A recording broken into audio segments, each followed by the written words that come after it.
My name is Evelyn, and I am 58 years old.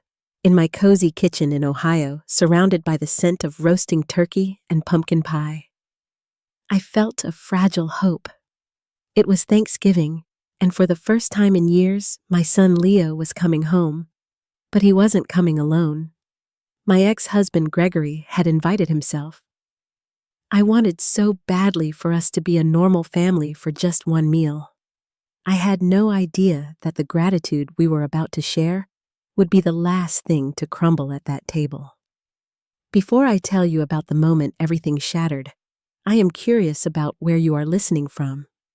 Are you preparing for your own holiday meal? Or perhaps remembering one that went terribly wrong? Let me know in the comments. And if you want to hear how a woman finds her strength in the quietest way, please consider subscribing to this channel. Now let me take you back to that Thursday afternoon. I had spent weeks preparing for this day. The little colonial house I had lived in for 30 years was shining. Out back, my autumn garden was mostly asleep, just a few hardy kale plants standing green against the brown earth. Inside, everything smelled like cinnamon and warmth. I was making my mother's pecan pie, the one with the dark Cairo syrup and a pinch of bourbon. It was Leo's favorite. He hadn't been home in 2 years, always too busy with his tech job in Seattle. Our phone calls had become short, polite updates. I missed the boy who would lie on this very kitchen floor telling me about his school day while I cooked. My sister Diane and her new boyfriend Ben were the first to arrive. Diane, a high school teacher with a no-nonsense haircut, bustled in and hugged me tight. "You look tired," she said, which was her way of saying she loved me. Ben was a quiet man, a carpenter with gentle hands. He simply nodded and said, "Something smells amazing, Evelyn," and then started quietly refilling the water glasses without being asked. I liked him immediately. Then the car pulled up. My heart did a little flip. Leo got out taller and broader than I remembered. Next to him was a young woman, Sarah, with a nervous smile.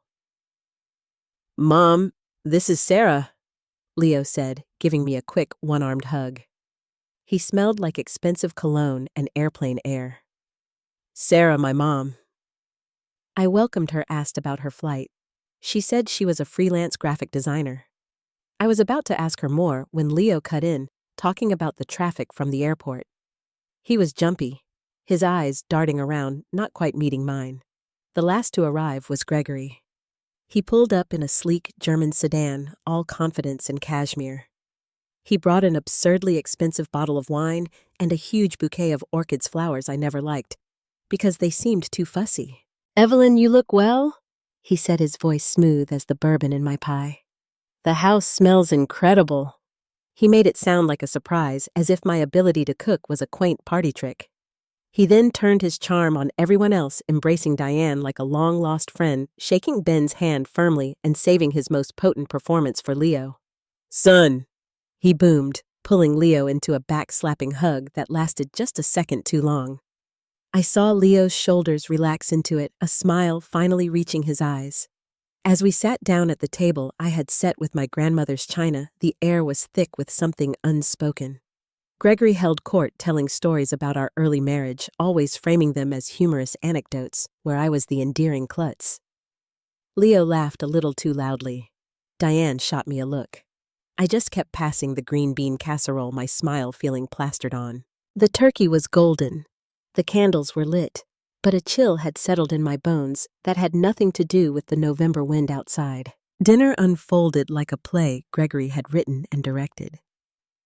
He asked Leo pointed questions about his salary, his bonuses, the value of his stock options. He beamed with a pride I had never seen when Leo talked about building a treehouse or writing a poem. "That's my boy," Gregory said, clapping him on the shoulder. "Building real equity, not like getting sentimental over an old house." He said it lightly, but the barb landed. This house was paid off because of my job, my budgeting, my sacrifice. Then, as he carved a second helping of white meat for Sarah, Gregory dropped the bomb casually. "So, Leo, have you given any more thought to that investment property opportunity I sent you?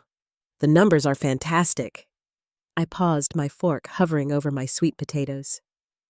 Investment property, I asked, trying to sound casually interested. Leo looked down at his plate. Gregory waved a hand. Oh, Leo didn't tell you it's a father-son thing. A little project. But of course, your mother never had a head for numbers, did she, son? The room went quiet for a beat. Leo, under his father's expectant gaze, gave a small, miserable shrug. Not really her thing, he mumbled. I felt the heat rise in my cheeks. I remembered every single parent-teacher conference about his math grades every late night with flashcards, the spreadsheets I made to show him how to budget his first summer job money. I took a slow sip of water, my throat tight. Diane, bless her, jumped in. Evelyn's head is full of more important things like which native perennials survive an Ohio winter. Her garden is a masterpiece. Gregory chuckled, a patronizing sound. Yes, playing in the dirt is a lovely hobby. Keeps her busy. Ben, who had been silently observing, set his knife and fork down with a quiet, deliberate click. Trying to ease the tension, Sarah suddenly spoke up. She gestured to the linen tablecloth. This embroidery is beautiful, she said softly. It was a simple running stitch along the hem, something my grandmother had done. Grateful for the lifeline, I smiled at her. Thank you, Sarah. My grandmother taught me that stitch when I was about 10. Gregory leaned over to Leo and in a stage whisper that carried said, See all sentiment, no substance. Just like the decision to keep this old money pit of a house. This time, Leo didn't just shrug. He nodded, avoiding my eyes. It is a lot of upkeep for one person, he said, his voice low. That did it. The house. This was the line. This house was my anchor, my sanctuary after Gregory left. It was where I rocked Leo to sleep, nursed him through fevers, taught him to ride a bike in the driveway. I stood up abruptly, my chair scraping the floor. Would anyone like more gravy? My voice came out thin and reedy. I didn't wait for an answer. I gathered the gravy boat and almost fled to the kitchen. As the swinging door shut behind me, I heard a low chuckle from the dining room. In my own kitchen, surrounded by the pots and pans of a life I had built alone, I felt like a stranger. I leaned against the cool granite countertop, gripping its edge until my knuckles turned white. I could hear the low murmur of voices from the dining room. Gregory's dominant baritone, Leo's nervous laughter. I ran my hands under cold water, trying to steady their tremor. I looked out the window over the sink into my dark garden. 8 years ago, Gregory had stood in this very spot, suitcase by his feet. You take the boy and the house, he'd said, not unkindly, just dismissively. I'll provide. His provision had been sporadic child support checks that always seemed to arrive a week late with a note about cash flow issues at his firm. Every late check meant dipping into my meager savings, saying no to Leo about a new video game, buying the store brand cereal. I remembered a 14-year-old Leo asking me, Why can't we live in a condo like Jason's? They have a pool. The swinging door creaked. Diane came in, followed by Ben. Without a word, Diane wrapped her arms around me. That pompous, gaslighting snake! She hissed into my shoulder. Ben walked to the sink, picked up a dish towel, and started quietly drying the already dry serving platters I had washed earlier. It was such a simple, kind act of solidarity that tears pricked my eyes. I swallowed them back. Then Leo walked in. His face was flushed, whether from wine or anger or shame, I couldn't tell. Mom, he said, his voice tense. You are making this awkward. Sarah is uncomfortable. Can you just be normal? Dad is just joking. I turned around, slowly drying my hands on my apron. I looked at my son, this man I barely recognized. Jokes are supposed to be funny, Leo, I said, my voice surprisingly calm. Telling you I have no substance is not a joke. It is a lie. He rolled his eyes, a teenage gesture that looked absurd on his 28-year-old face. You are overreacting. You always do. He took a step closer, his voice dropping. That is why he left. The words were a physical blow, knocking the air from my lungs. I saw Diane stiffen, saw Ben stop drying the platter. For a long moment, I just looked at him, seeing the ghost of his father's smirk on his mouth. I didn't reply. I took a deep, shuddering breath, picked up the pitcher of iced tea, and walked back into the dining room. I would not let Gregory win by hiding. As I entered, I saw Gregory leaning close to Leo's vacated seat, whispering urgently to Sarah, who looked pale. He was gesturing toward the large bay window that looked out onto the backyard. They all fell silent as I sat down. Gregory gave me a smile that didn't reach his eyes. Evelyn, we were just talking about the future. Leo and I think it is finally time to sell this place. The market is hot. He can use his share for a down payment on a real place in the city, and you can find a nice little rental. It is time to stop living in the past. A deafening silence swallowed the room. Diane was the first to break it. Gregory, you unbelievable jerk, she spat. Ben placed a firm, calming hand on her arm. Sarah looked like she wanted to disappear into her chair. I felt the room tilt. The house. He was coming for the one thing I had left. My heart hammered against my ribs, but my voice when it came was low and steady. This house is not for sale. It is my home. It is paid for with my sweat and my tears and the child support you never sent on time. Gregory's smile tightened, turning icy. Sentimental nonsense, Evelyn. Leo agrees with me. It's a poor investment. Right, son. He turned the full force of his expectation onto Leo, who had just slunk back into his chair.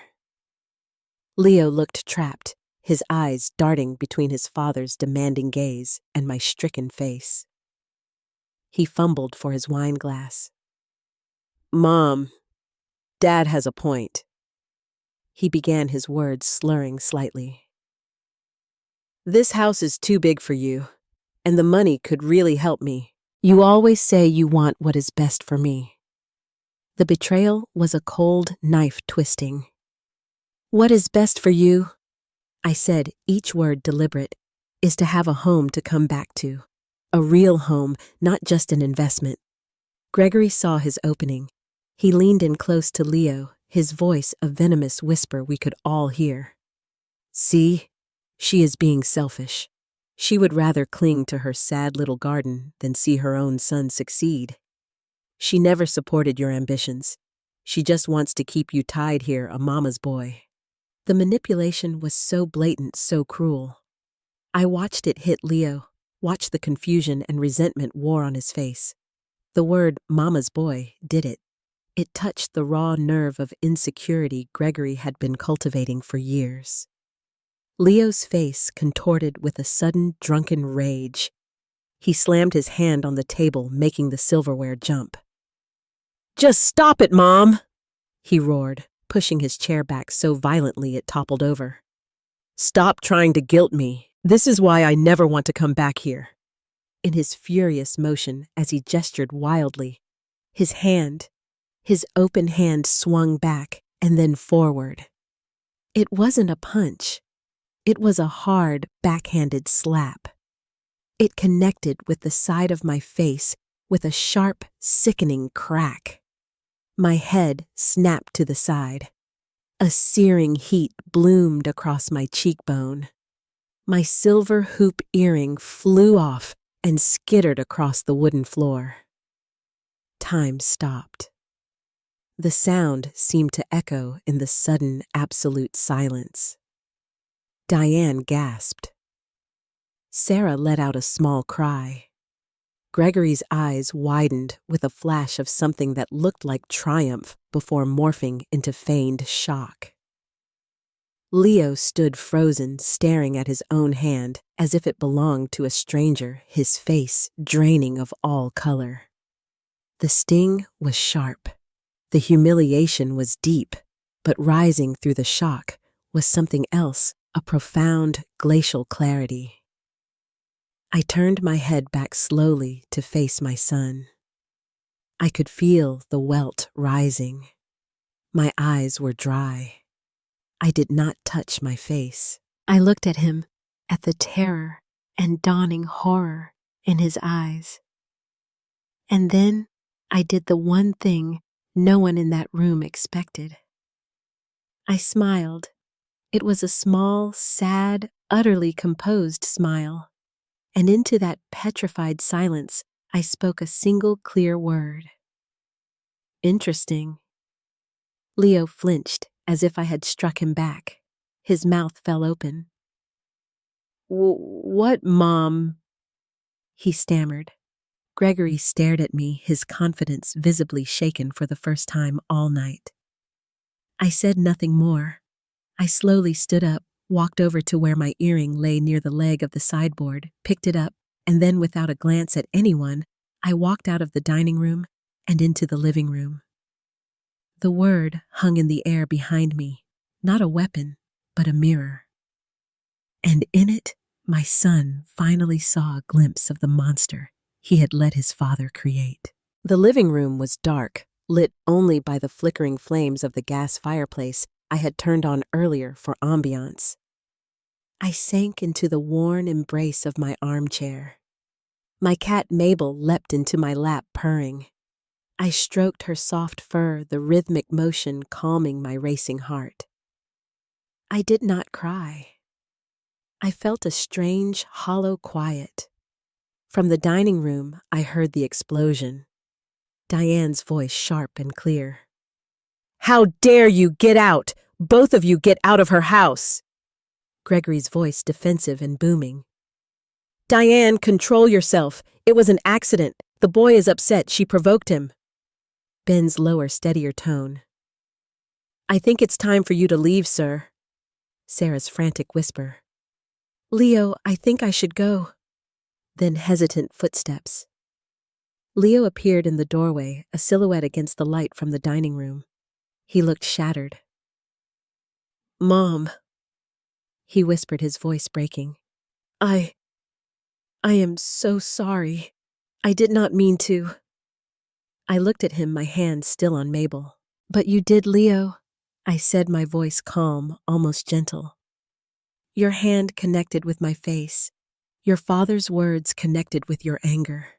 That is not an accident. It is a consequence." He started to cry messy, drunken sobs. He said you'd never let me grow up." I took a deep breath. This was no longer a conversation between a mother and a scolded child. This was a woman establishing a boundary with a man who had violated her. "I have always supported you," I said. "I supported you when you wanted to be an astronaut. I supported you when you switched to computer science. Supporting you does not mean giving you everything you want, especially when what you want is to sell my home out from under me. It means wanting you to be a good man. What I saw tonight was not a good man." Gregory appeared behind him, trying to reclaim authority. "Evelyn, do not be dramatic." The boy apologized. "Let us just finish dinner." I stood up, placing Mabel gently on the chair. I faced my ex-husband. In that moment, I felt no fear. "Gregory, you need to leave. Now." I took a step toward him, my voice dropping to a low, dangerous register he had never heard before. "And if you ever try to turn my son against me or manipulate him into taking what is mine again, I will show you the pile of financial records, the late notices, and the emails begging for support that I have kept in a file called Substance.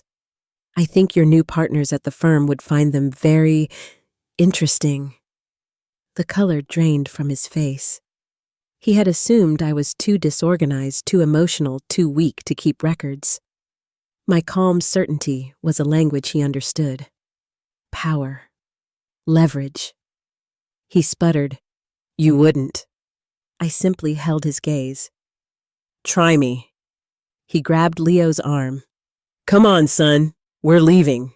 He pulled a shell-shocked Leo who was still staring at me toward the door.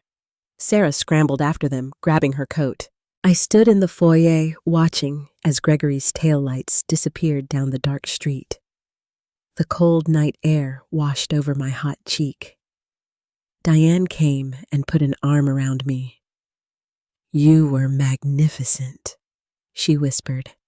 I didn't feel magnificent. I felt raw and terribly sad and more alone than ever. But the house was quiet again. This silence was different. It was not empty. It was full of a new, fragile strength. In the days that followed, I did not call Leo. I let the silence sit between us heavy with everything that had happened. I sent him one text message. It read, "My door is open when you are ready to talk without his voice in your head." Then I got to work. First, I went to the dusty filing cabinet in the basement. I pulled out the folder I had mentioned to Gregory. It was thick with printed emails, photocopies of late checks, and my own meticulous notes. Diane connected me with a no-nonsense family law attorney named Maureen. I sat in Maureen's office, laying out the history. I don't want a war, I told her. I just want what was agreed upon, and I want the deed to my house locked down so no one can question it. Maureen nodded. We'll send a formal professional demand for the arrears, and we'll clarify the title. Quietly. It felt empowering taking this legal, unemotional step. Next, I accepted Diane and Ben's invitation to dinner at their apartment. It was simple, relaxed. Ben showed me the bookshelf he had built. I felt human again. On a whim, I signed up for a pottery class at the community center. My first attempts at a bowl were lopsided and collapsed, but the feel of the cool, wet clay in my hands was grounding. I met a woman there named Carol, a widow who loved to garden. We traded stories about our roses. One afternoon, I was in my garden, cutting back the dead hydrangea blooms. The physical work, the connection to the earth, was its own therapy. My cheek healed. The faint yellowing bruise faded. Then 2 weeks after Thanksgiving, my phone rang. It was Leo. His voice was hoarse, exhausted. Mom, I'm here, I said. He told me he and Gregory had a huge fight. Gregory had reneged on a promise to co-sign a loan for the investment property, calling it too risky now. He said I wasn't ready. Leo said, his voice thick with a new kind of hurt. He said I lacked substance. The irony was not lost on either of us. He was quiet for a long time. Is your face okay? He finally asked. It healed, I said. The conversation was stilted, full of painful pauses, but it was a start. He didn't offer a grand apology, and I didn't demand one. The shame was still too fresh for him, but he had reached out. The pain did not vanish, but it stopped being a wound and started becoming a lesson. The lesson was not about my son's betrayal, but about my own permission to say enough. It was Christmas Eve. A light snow was dusting the garden. I had put up a small tree more for myself than anything. I wasn't expecting anyone. I was curled on the sofa with Mabel knitting a scarf that was probably going to be too long, listening to soft carols on the radio. A knock at the door made me jump. I wasn't expecting Diane until tomorrow. I opened the door, and there stood Leo, alone. He looked thinner, older. In one hand, he held a small gift bag. In the other, a little terracotta pot with a small spiky cactus. Hi, he said, his breath making a cloud in the cold air. I killed the orchid you gave me for my apartment. This one, he said, holding out the cactus. The guy at the store said it's supposed to be hard to kill. He still couldn't quite look me in the eye. I stepped back. Come in. He shuffled inside, stamping snow off his boots. He sat on the edge of the armchair, holding the cactus pot in his lap like an offering. We sat in the quiet, the only sound, the crackle of the fire. I've been seeing a therapist, he blurted out, staring at the cactus. For a few weeks now. I nodded, letting him talk. He spoke in fragments about the pressure he felt about never feeling good enough for his father, about the constant feeling of having to choose a side. That word you said, he whispered. Interesting. It kept me up at night. It wasn't angry. It wasn't hurt. It was just observing. And I realized you were observing me, what I had become. His voice broke. I am sorry, Mom. Not just for that night, for everything, for not seeing you. The tears finally came then for both of us. Quiet, releasing tears. I see you now, Leo, I said, my own voice shaky. And I hope you are starting to see yourself. He stayed for an hour. We didn't have a magical reconciliation. He didn't ask to stay the night. He had a hotel room. But we made plans for breakfast the next morning. After he left, I placed the little cactus on the windowsill in the kitchen next to my herb seedlings. It was gnarled and tough and built to survive in harsh conditions. It was perfect. That Thanksgiving, my son tried to strike down the past. And with one calm word, I finally laid the foundation for a future that belonged only to me. And sometimes, that is the only ground from which a new beginning with someone else can ever truly grow. So what about you? Have you ever had a moment where a quiet response completely changed the dynamic in a room? Have you had to rebuild a relationship from a place of broken trust? I would love to hear your stories in the comments below. If this story resonated with you, please give it a thumbs up.